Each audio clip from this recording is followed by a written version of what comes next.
We got the story from the Daily Mail. Joe Rogan slams Bud Light's pro-America commercial released after partnership with Dylan Mulvaney after it backfired, and warns firm, we don't know who you really are. He said, what did he say? We don't know who you really are. Here's another quote in here. I want to make sure I read it. They bury it. He says, commenting, it's like the effing dumbest pro-America rah-rah. Like, we don't know who you really are now. It's so stupid and cliche. It hurts my feelings. It's so dumb. This is a company in deep-ish. Woo! That was great. That was from the episode with Jim Brewer. The biggest podcast in the world. And Joe Rogan at first was like, oh, who cares about this? And then Budweiser played this stupid, Anheuser-Busch played this stupid play. And then Joe was like, what are you doing? Yeah, he actually said it would be way funnier if in the middle of the Clydesdale running and everything that Dylan came out and like was like, hey, and that would have been amazing. That would have been hilarious. They needed to either shut up or they could double down, shut up or apologize. But they're doing this weird, let's try and pander the people who are currently really angry with us. It's showing how much they're in chaos, right? Like, people are saying Dylan Mulvaney's been dark for 2 weeks, hasn't posted anything. Like, that's a very normal PR strategy. Just say nothing until it dies. And Anheuser-Busch, Budweiser, they're like the worst of all of them. And this is why I think YouTube is starting to knock videos down. Because when the PR 101 doesn't work, you go brute force. Yeah. They go to YouTube and say, ban them or else. And YouTube is like, let's start using force against these people and start striking them if they have conversations we don't like. Man. I found it insulting. Like, I would consider myself in the demographic that would buy Bud Light. I don't drink it myself, but like my husband would, right? And when I saw this pro-American ad, I thought, well, that's a beautiful cinematic, like, artistic piece of work, right? Like, who doesn't feel kind of the rah-rah American seeing an ad like that? And afterward, I was like, how dare they try to pander to me? How dare they try to pacify me with that ad? Don't pretend to hold these views when you've shown us what you really think of us and what you really want for our country with a much larger partnership with someone whose ideology is very much opposed to, these traditional values that you're putting in this ad. It's missing like the self like knowledge. You need to see these companies be self-aware if you want for them to buy their products and trust them. Like, don't just pretend like it didn't happen and then do a binary opposite thing. It's in some ways more insulting, right? Because they're taking this moment that was very powerful back in the day and saying like, we'll just throw it out here because that'll make you guys shut up. Like, and that will make you guys comply with what we want. The whole thing, I don't care if Dylan has a beer ad. Fine. A 21-year-old actor wants to sell beer, go for it. But a month and a half ago, he was wearing a little girl's dress called Eloise, this girl, and pretending to be a little girl. And then a month later was selling beer. I'm like, that's where I'm starting to be. Right. When you sell to kids, because that's like little kids. Dylan Mulvaney's audience is, so again, the data we know for sure, TikTok audience, according to various reports, is on average below 21, which could mean 19 or 20. Still not of legal drinking age. And you can make arguments about college. I personally think the drinking age should be 18 because you're an adult and the government shouldn't set arbitrary standards like that. But I'm not okay with the targeting of children to drink alcohol when you consider that Dylan Mulvaney's audience is probably much younger than that. Dylan Mulvaney's audience is probably not 20 years old, especially not 21. Dylan Mulvaney's audience, it's TikTok. It's going to be closer to 14, 15. That's just my opinion. You're saying that they knew what they were doing. They knew it would create a firestorm like this? They want to target young drinkers according to the marketing. The VP said we need, I'll just put it this way. The left response from personalities was that they need to target younger people to get a new drinking audience. And so they don't want to be your dad's beer. They want to be your teenage daughter's beer. Right. So they're going after people who aren't, this is cigarettes all over again. Cigarettes, get them while they're young, get them hooked for life. And so they're like, drink beer, kids. And it's like, no, don't do that. Don't advertise alcohol to children. Your demographic should be adults. There's a Bud Light commercial with Miles Teller or whatever. And it's like him and his wife on hold, and it's kind of goofy, but it's targeting adults who are in their living room and they're waiting for some adultly thing, clearly intended to target someone who's in their mid to late 20s or early 20s. And I'm like, that's fine. He grabs two Bud Lights out of the fridge and he cracks them and then he dances over and they're dancing to on hold music or whatever. And I'm like, sure, fine, whatever. But the sickening reality, man, is that college students have probably made Budweiser so much money from underage drinking. But hold on. And everyone knows it. And people are like, well, we can't say it out loud because it's illegal to sell to them under 21. But the drinking age should be 18. But it's so hard on the brain. But I agree. I think drinking's bad. But I'm also not about to tell people how to live their lives. And if you can enlist in the military, you should be able to drink a beer. Seriously. And what's happened with the drinking age is that there's actually been a lot of teenagers who are at college, 19, 20 years old, of legal age to enter into contracts and join the military. They get drunk and then they don't call paramedics because they're like, we'll get in trouble. That happened to a girl I knew. She And had then they alcohol died. poisoning. Yeah. Actually, she did get taken to the hospital, thank God, and she survived. There are campuses that have specific, like, if you call us, you will not get in trouble rules because this is such a problem. There was a huge coalition of college presidents led by the president of Dartmouth saying, binge drinking is such a problem. We need to lower the drinking age because you need to be with your parents at home when you're first being introduced to alcohol, and then you learn to drink responsibly, as opposed to this culture that's like, I need to get wasted before I go to the bar because I may not be able to drink again and I want to be That's able what to they keep do up. in Europe. Yeah. But and the Europe, drinking age is like a lot lower in Europe. No, that's what I mean. That's what I mean. Like the drinking age is lower, and it's not. It's graduated. They'll say Yeah, like and you beer like- at this age, hard liquor at this age. Yeah, or like a little watered down wine at a special occasion. It's not quite so like off limits. So people don't And crave even- it Well, quite so much. we like, it's not a 1-to-1 correlation, but kids are allowed to have wine in church.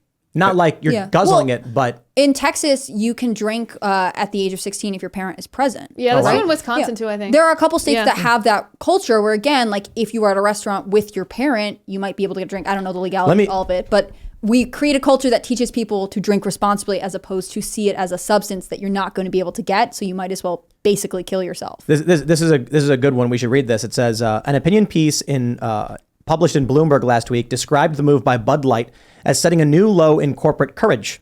Quote, kicking a political hornet's nest for clicks and giggles before running away is no way to elevate a brand or promote a cause, wrote Ben Schlott, the publication's advertising and brands columnist.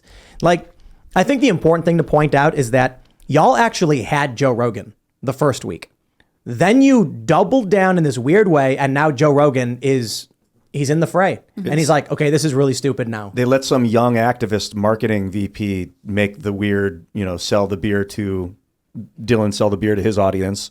And then they realize, oops. And then probably what happened was like the CEO of the company's like, we're doing what we used to do. Get the horse. We got to open the stable, get the horse. They should have just come out and been like, hey, we're sorry for sponsoring this influencer. We weren't aware that it would trigger such a divisive reaction. We won't do it again. Or lean into it so hard. And I mean, one way or the other, but Did you see that? Wow. Did you see the CEO's statement though? Yeah. Right after, I was think nothing. that's what primed me for being like insulted by the video. Is he released this statement and he's like, we didn't mean to step into such a controversial issue. And I was like, do you live under a rock? Like, do you not realize that choosing this political activist based on the identity is going to spark an enormous controversy? And I was like, you had to know. I don't believe the reports that say that, oh, this was a Rogue employee or this wasn't approved. Like, no, someone in a decision-making power at a corporation like that knew about this. I say it like this. It would be no different politically if they sponsored Alex Jones. It's not that Dylan Mulvaney is just trans. Some people don't like, or I don't think Dylan Mulvaney actually is trans. I think Dylan Mulvaney is actually insulting and hurting trans people, but that's a separate issue. If Dylan Mulvaney is a hyper polarizing figure who is either despised or beloved, Alex Jones, very similar, absolutely despised by the left, beloved by the right. Bud Light probably shouldn't be entering the fray in politics to this degree with these kinds of personalities.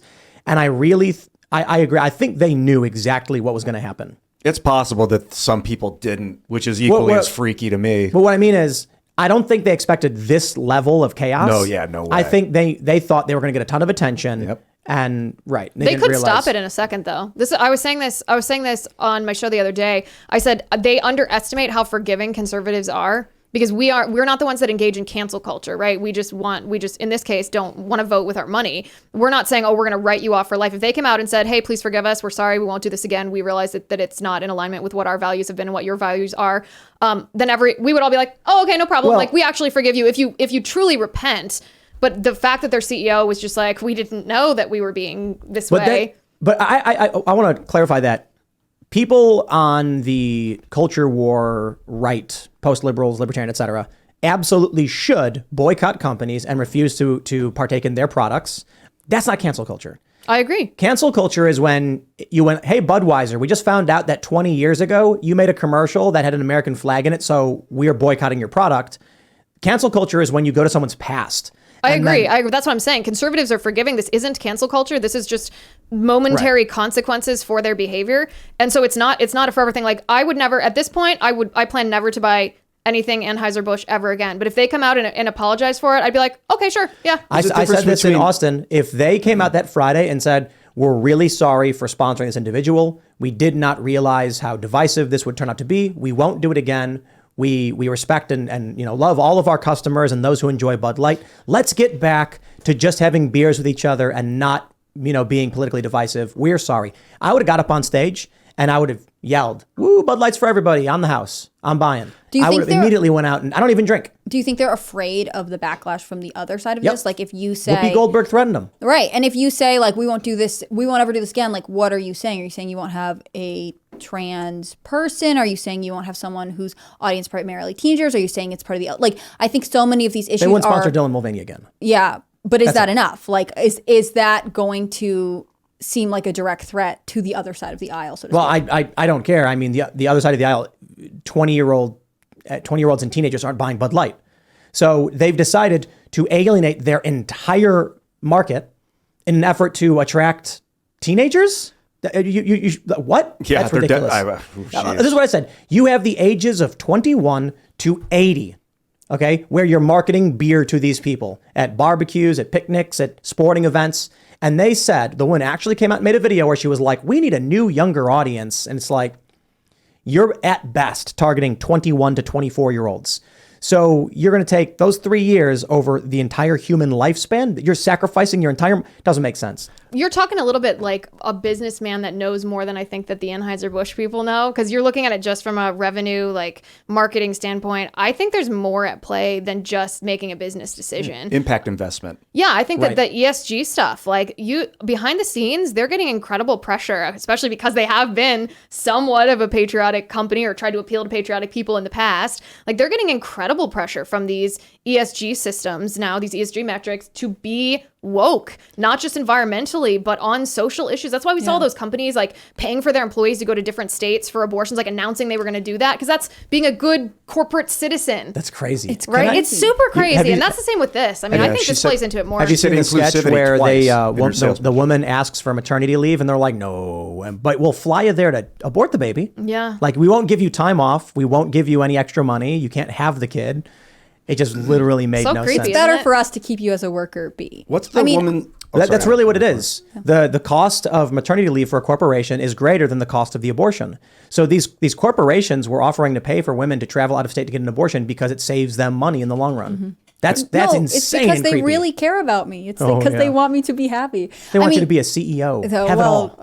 Get out of your chair, Tim. I'm moving in. Oh. No, but I do think that with Anheuser-Busch, I'd be really curious to know what the internal conversations are like, right? Like, I think you're right. There are a lot of outside organizations that will lobby and pressure them, but I would also like to know what the culture is among employees. Like, have they been specifically recruiting, progressive LGBTQ people who are saying, if you say that you won't sponsor Dylan Mulvaney again, we will, turn on you. We'll, I don't know what employees do at beer companies, but, become incredibly difficult. They must be getting a lot of very strange pressure from a lot of different directions. This was Alyssa Heinerscheid is the woman who made the call on this whole ad campaign, and she said in that video where she was talking about that it was about inclusivity, and we want to be inclusive, and she repeated it. So like, what does this word even mean if you're using it multiple times? Thanks for watching this clip from the Timcast IRL podcast. Hang out with us live Monday through Friday at 8 p.m. and become a member over at timcast.com for uncensored, members-only shows exclusive. Thanks for hanging out, and we'll see you all next time.